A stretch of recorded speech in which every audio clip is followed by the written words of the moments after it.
In Excel 365, there is a useful feature that allows you to import data directly from another file without having to type it manually or use copy and paste. This function is especially helpful when you need to work with data that is stored in a different Excel workbook but want to avoid repetitive and error-prone manual input. To start using this feature, you need to go to the Data tab on the toolbar. Once there, select the option labeled Get Data. This option allows you to choose from different sources of external data. In this case, since the source file is another Excel workbook, you should select From Workbook.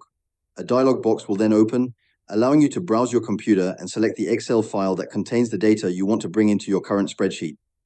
After choosing the correct file, Excel will display the available sheets or tables from that workbook.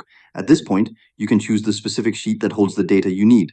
Once selected, press the Load button to import the data. The data from the external workbook will then be loaded into your current Excel worksheet. This process ensures that you can begin working with the information immediately without needing to manually transfer it yourself. Using this method is not only efficient, but also helps prevent common errors associated with copying and pasting large sets of data.